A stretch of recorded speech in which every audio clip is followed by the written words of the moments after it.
ወንድሜ ምን ነው ብቻ እንዴ? ሁላችሁም ጥላችሁን ገባችሁ እኮ። ሄደች እንዴ? አለች ላይ ብሌ ጋር ናት መሰለኝ። ወንድሜ ግን ያቺ ገኒ የምትባል ማለት በጣም ለኛ ትመስለኛለች። ሚስት እንዳታበላሽበት። አረቴ አንቺ ልጅ አረቴ። የምሬን እኮ ነው። ምንድነው ቀን ሙሉ ማውራት እንዴ? ለታችን ብሌን ቢሆን ነገራት ባትጠቀጥሩ ነው። ገነትና ብሌን ማለት እኮ በጣም የረጅም ጊዜ የሚዋደዱ ጓደኛሞች ናቸው። አንተ ግን ገነን ታፈቅራታለህ? ቆይ ባላ ፍቅራት እንደዚህ ምን ለማመጣት ይመስላል? ምንም ስትታይ ግን ታፈቅራት አትመስልም። አፈቅራታለሁ ግን ደግሞ ፍቅር ያለ እምነት ይከብዳልሽ። አይሆንም። የማታምን ከሆነ በጣም ከባድ ነው። አትወደህም ማለት እኮ ነው። መውደድ አለ መውደድ አይደለም። ይሄ አጉል መመጻደቅ ምናምን ስለምትወድ ነው። አይ እንዴት ነው? በቃ ወደ ቤት ልሂድ። አይ አትሂጂ። ትንሽ አትቆይም? አይ ልሂድ። አሁንማ በላሁ ጠጣሁ። ስለዚህ እዚህ ጎኔ ላሳርፍ። በቃ ሽግዳት በቃ ሸኛት። ያላገባ ማለት ያው ሰርግ ነው የቀራቸው እንጂ አብሮ መኖር ከጀመሩ እኮ ትንሽ ቆይቷል። እኔ ግን ብሌን በጣም ነው የተመቸችኝ። እንዴ ምን ማለት ነው? አለ አይደል ባህሪዋ ጆ በቃ ነው ቤት ምን ነው? አይ የስራ ጉዳይ ነው። እሺ በቃ ቻው። እሺ በቃሽ። ከዚህ በኋላ ስለ ብሌን ክፉ ነገር ስታወሪ እንዳልሰማሽ። እንዴ ወንድሜ ለሌላ አንድ ለእህት መሆን አቃተህ? በጣም ነው ያዘንኩብህ። ሉሲ በቃ ተይኝ በእናትሽ። እኔ ለራሴ በጣም ብዙ ነገር ተደራርቦኛል። ሌላ ነገር አጨምርብኝ። እንዴት መጣ? አጋጣሚ ተገናኘን እኮ ገባኩት። ምን ነው አቤል በመምጣት ይደብራል እንዴ? ለምን ይደብረኛል? አቤል እናታውቀው ማለት ነው። እንግዳ ተቀባይ እኮ ነው። እንደውም ያንተ ስም ለእሱ ነበር የሚገባው። አንቺ ደግሞ ምን ነው በጣም አሽቃበጥሽ። እና እንዴት ነህ? አለ ምግብ ላቀርብልሽ። ቅርብ ሳበለው ባይሆን እንጫወት። እኔ እናንተ ምን የሚያጫውተን ነገር አለ? አቤል እውነቴን እኮ ነው። እኔ ይሄ ልጅ ምን ሊያጫውተን የሚችል ነገር የለም። ይሄ ነገር ቤት እያመራ ነው። ስኬፎች ስም እንደውም ይኸውልህ ከዚህ በኋላ አንተም ያጓደኛን ባትመጡብኝ ደስ ይለኛል። አቤል ለምን ነበር የፈለግሽ? በቃ ናፈቀኝና ላይ መጣ። ጆሬ ነው ጆ እኔ በእንደዚህ ነገር እንደማልቀልድ ታውቃለህ። እና ቆይ የምር ናፍቄሽ ነው የመጣሽው? አዎ አልኩህ እኮ። ቆይ አንቺ ግን አይደብርሽም? ምን አደረኩኝ? አንቺ እኮ ማለት መሸነፍ የማትወጂ ሰው ነሽ እና ደግሞ እኔን የማታምኚ። ቆይ አንቺ በፈለግሽ ሰዓት አይደል እየመጣሽ የምታገኚኝ የምትወሪ? አንቺ በፈለግሽ ታይም ነው እየመጣሽ እያገኘሽ እንደሞ ያለሽው። የተፈጠሩት ነገሮች እኮ ናቸው እንደዛ እንደሆነ ያደረጉኝ። የተፈጠሩት ነገሮች አይደሉም። የተፈጠሩት ነገርማ መጥቼ ላስረዳሽ መሞከር አንቺ መች ልትሰሚኝ ራሱ ፈቃደኛ ነሽ? እሺ በቃ ይቅርታ። አልፈልግም። ሲጀመር ግንኙነታችን አብቅቶለታል ያልሽኝ አንቺ ራስሽ አይደለሽ? ጆን ያላንተ ከብዶኛል። በቃ ይቅርታ አድርግልኝና አብረን እንሁን።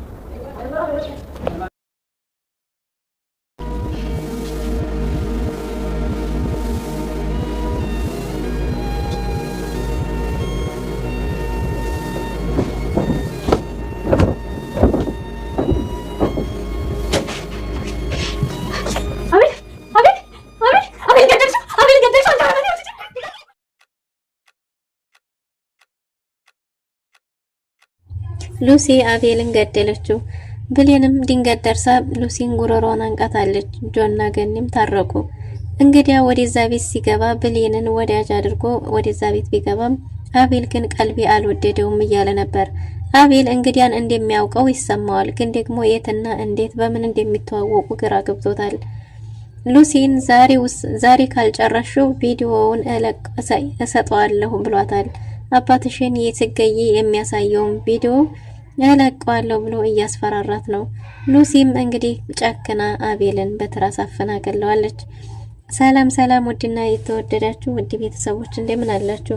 በያላችሁበት የዓለም ዳርቻ ሰላማችሁ በዝት ትርፍ ይበል እያልን ዛሬም በአዲስና በትኩስ መጥተናል። እናንተም በቅንነት ላይክ፣ ሼር፣ ሰብስክራይብ እያረጋችሁ ቤተሰብ ታረጉን ዘንድ በትህትና እንጠይቃለን። ቤተሰብ ላረጋችሁን ሁሉ ከልብ እናመሰግናለን። በባለፈው ክፍል እንዴት ተመለከትነው ብሌን ባለጀበናዋ ተከታታይ ድራማ ብሌን በአቤልና በጆ በኩል ያለውን የጸብ ክፍተት እንዲሸፈን ለማስታረቅ ብትሞክርም አቤል ግን አሻፈረኝ ብሏል። ከዚህ በኋላ ጆ የኔ ጓደኛ አይደለም ከኔ የተሻለ ጓደኛ አግኝቷል እያለ ነበር። ገኒና ጆም ተጣልተው ነበር። ጆ እየተናደደም ቢሆን ግን ደግሞ በፍቅረኛና በሚወዱት ጓደኛ አለመታመን እጅግ በጣም ከባድ ነው እያለ ሚስጥሩን ሁሉ ለእንግዲያ ይነግረዋል። እንግዲያም ደግሞ ሳይቀድሙኝ ልቅደም እያለ መረጃውን ከሱ እያወጣ ወደ ሉሲ ያደርሳል። እናም እንግዲህ ጆ እንገታትና ከዛ ደግሞ እውነቱን እንድታወጣ እናድርግ፣ ከዛ ሪከርድ አድርገን ለአቤል እናሳውቀው የሚል ሀሳብ አምጥቶ ነበር። እንግዲያ ግን ዙሪያውን ገደል ያረግበታል። ይሄም ልክ አይደለም እያለ ሁሉንም ሀሳቡን ያጠላላበት ጀምሯል። ጆም እንግዲህ የሚያረገው ግራ ገብቶት ውስብስብ ያለ ሁኔታ ላይ ነው ያለው። አቤልም በጭራሽ ሊያየውም ሆነ ሊያናግረው ፈቃደኛ አይደለም። ጆም እኔ ጋር እውነት አለ ቢልም የሱን እውነት ከብሌን ውጪ ሌላ ማንም ሰው ሊረዳው አልቻለም። እና ብሌንም ለምን ጠፋ ብላ ብትጠይቀውም አቤል ያለውን አልሰማሽም እንዴ ምን ላደርግ እያለ ነበር። እና ብሌንን ሰላም ብሎ ገኒን አልፏት ጥሏት ሲሄድ ገኒ እየተንጨረጨረችው ያልወደደችው ብታስመስልም ግን ደግሞ ያለ ጆ መኖር እጅግ በጣም እንደከበዳት ታስታውቃለች። እናም እንግዲህ ገኒ ጆ የተቀመጠበት ቦታ ድረስ ሄዳ ይቅርታ ጠይቀው ያለ እሱ መኖር እንደከበዳት ነግረዋለች። ጆም ደግሞ እንዴት ተሸነፍሽ የሚለው ነገር ግራ ጋብቶታል። እንዴ አንቺ እኮ አትሸነፊም፣ ስለዚህ አሁን ምን ተገይቶ ነው የተሸነፍሽው? እንዴት ይቅርታ ጠየቅሽኝ? የእውነት አስበሽበት ነው ወይ የሚል ጥያቄ አንስቷል። ገኒም አሁን እጅግ በጣም ካንተ ተለይቶ መኖር ከበደኝ እያለችው ነበር። እና ጆም የተፈጠረው ነገር ሁሉ ውሸት እንደሆነ እንጂ አንድም ነገር እውነት እንደሌለ፣ ይህ ሁሉ የሉሲ ሴራ እንጂ ምንም ያደረገው ነገር እንደሌለ ነግሯታል። እናም በይቅርታ ነገሩን አልፈውት ፍቅራቸውን እንደድሮ እንደመጀመሪያው እንደሚቀጥሉ ተስማምተዋል። ብሌን አቤልን ስለ ሉሲ አንዳንድ ነገሮች ብትለውም አቤል ግን በጭራሽ አምኖ መቀበል አልቻለም። ከዚህ በፊት እንግዲያንና ሉሲን አንድ ላይ ቢያገኛቸውም ጆ እንደላከውና ጆ የላከው እዛ ቤት አቤልንና ጆን እንዲያስታርቃቸው ነገሩን እውነታውን ለማወቅ እንደሆነ እያስመሰሉ ነበር። ከሁኔታው ግን እውነት እንዳልሆነ አንዳንድ ነገሮች ቢያስታወቁም አቤል ግን እህቴ እኔም ብላ እዚህ ድረስ መታ እሷን በጭራሽ እንድትከፋብኝ አልፈልግም በሚል ነገሮችን ሁሉ አልፈውታል። እናም እንግዲህ ሉሲ ምግብ ሰርታ በምግብ መርዛ ልትገለው አስባ ነበር። ወደ ቤት ገኒና ብሌን ሲሄዱ ገኒ ርቦኛል ቶሎ ምሳ ብላ ነበር። ብሌንም የተሰራውን ሂዳ ለማቅረብ በሄደችበት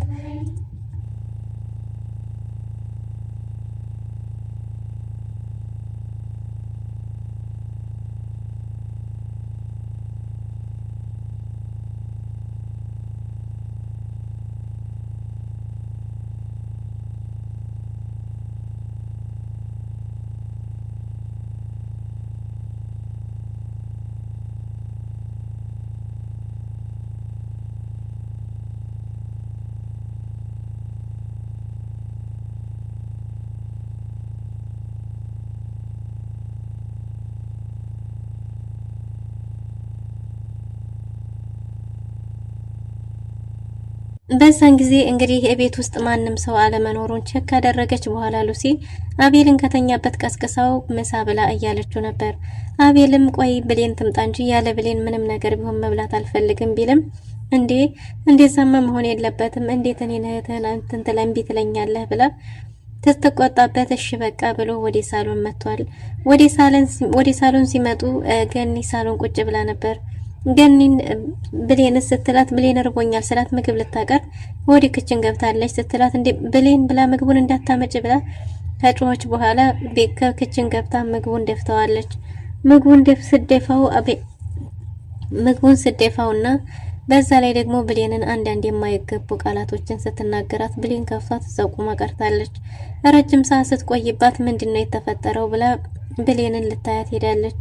ብሌንን ልታያት ስትሄድ በጣም ከፍቷትና እያለቀሰች ስለነበር ምን ሆነሽ ነው በሉሲ ምክንያት ነው አይደል ብትላትም አው ህጋዊ ሚስቱ እንዳልሆንኩና ጥገኛ እንደሆንኩኝ በተደጋጋሚ ትነግረኛለች።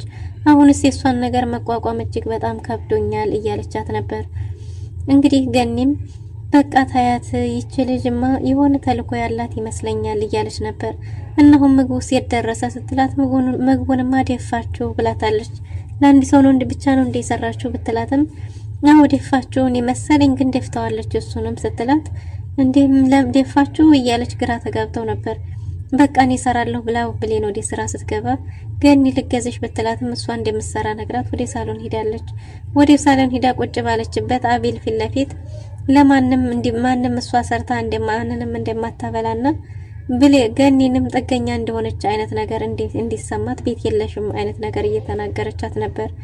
አቤልም አንቺ ልጅ እንደዚህ አይነት ነገር አትናገር የባክሽ እያለ ቢላትም እሷ ግን ያለ ማቋረጥ ብዙ ነገሮችን ስትናገር ገኒም ለብሌን ስትል ነገሮችን ለአቤል ስትል ነገሮችን በትዕግስት አልፋቸዋለች። በኋላም እንግዲህ ብሌን ምግቡን ካዘጋጀች በኋላ በቃ በላው ጠጣው ጠገብ ከዚህ በኋላ ወደ ቤቴ ልሄድ እና ልተኛ ብላ ወደ ቤቷ ሄዳለች። ብሌን እየተፈጠረ ያለው ነገር ግራ ገብቷታል።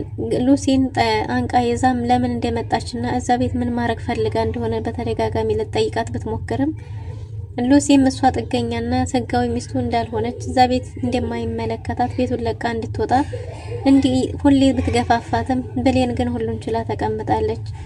አቤል ድንገት ስለሚደርስ አቤል በሚደርስባቸው ጊዜ ጨዋ ትሆናለች። አቤል ፊቱን ዞር ሲያደርግ ደግሞ ብሌንን እጅግ በጣም ብዙ መራራ ቃላቶችን ትናገራታለች። እና ይሄ ነገር ምን እየተፈጠረ ነው የሚለው ነገር ጥያቄ ሆኖባታል። ብሌንም ሁልጊዜ እኔ ወደዛ ቤት ሲሄድ ከዛ ቤት ስወጣ እየጨነቀኝ ነው፣ አቤልን የሆነ ነገር የምታደርገው እየመሰለኝ እያለች በተደጋጋሚ ገኒ ጋር እያወሩ ነበር። ገኒም ቀስ ብለን እንደርስበታለን እያሉ ሳለ እንግዲህ ብሌን ከስራ ቦታ መታ ቲና ፈተና አለባት፣ ነገ ቲናን ማስጠናት አለብኝ እያለች ነው። እንግዲያ ደግሞ ደውሎ ጊዜ የለሽም፣ ዛሬን ካልተጠቀምሽበት ከዛሬ በኋላ በጭራሽ ምንም አይነት ጊዜ አልሰጥሽም፣ ፎቶዎቹን መረጃዎቹን እሰጥብሻለሁኝ፣ አባትሽን አንቺና እናትሽ ሆናችሁ ስትገሉ የሚያሳየው ቪዲዮ እጄ ላይ ነው፣ ስለዚህ ዛሬ መጨረስ አለብሽ፣ ዛሬና ዛሬ፣ ከዛሬ ውጭ ምንም አይነት እድል አልሰጥሽም ብሏታል። በዚህም የተነሳ በተደጋጋሚ እያለቀሰች ነበር። አቤልን በርከት ያለ ብር ብትጠይቀውም አቤል ደግሞ ምንም አይነት ብር እንደሌለው አሁን ለሱም ብር እንደሚያስፈልገው በተደጋጋሚ እሱም ነግሯት ነበር። እናም እንግዲህ ሉሲ አሁን ላይ በቃ የመጨረሻ ውሳኔዋን ወስናለች። በመርዝ በተደጋጋሚ ብትሞክርም አቤልን የተለያየ ሰው እየመጣ በተለያየ ምክንያት አትርፎታል። በአሁኑ ግን እንግዲህ ምን እንደተፈጠረ ባይታወቅም ብሌን ከቲና ጋር መተኛ ተፈልጋለሁ ብለው አስፈቅደው ሄዳለች። ቲናም ትምጣና ሶስታችንም እዚሁ መተኛት እንችላለን ቢላትም ብሌን ግን እዛ ነው መተኛት ያለብኝ፣ ምክንያቱም ነገ ፈተና ስላለባት ቲናን ማስጠናትም ይኖርብኛል፣ ስለዚህ እንረብሻለን፣ አንተ እዚሁ ተኛ፣ እኔ እዛ ተኛለሁ ብላ ፈቃዱን ጠይቃው ወደ ክፍል ሄዳለች። ሉሲም እንግዲያ ያላትን በተደጋጋሚ እያስታወሰች ነው። ዛሬ ካላደረግሽው የነገ እድል የለሽም፣ እስከ ዛሬ ብዙ እድል ሰጥቼሻለሁ፣ የዛሬው ግን የመጨረሻ ነው፣ አስቢበት የሚል የላከላትን ሪከርድ ደጋግማ እየሰማች ነበር። እናም እንግዲህ ብሌንን መተኛቷንና አቤልን መተኛቱን ካረጋገጠች በኋላ አቤል በተኛበት በስራ አፈና ስትታገለው እንደ አጋጣሚ ሆኖ ብሌን ወደዛ ሄዳ ደርሳለች። ብሌንም አንቺ ጨካኝ ምን እያረግሽ ነው ብላት አቤልን ስታየው ጸጥ ሲልባት ሉሲን ማን ልኮሽ ነው? ምንድነው ተልኮሽ? ወደዚህ ቤት የመጣሽበት አላማ ምንድነው? እያለች ጉሮሮዋን አንቀታለች። እናም እንግዲህ አቤል በዚሁ በሷው ስበብ ይሞት ይሆን ወይስ አቤል ይተርፋል? አቤል ከሞተስ ደግሞ የብሌን እጣ ፈንታ ምን ሊሆን ይችላል የሚለውን በቀጣይ ክፍል ይዘን የምንመጣ ይሆናል። ለዛሬ የነበረን ቆይታ ይህን ይመስል ነበር። መልካም ጊዜ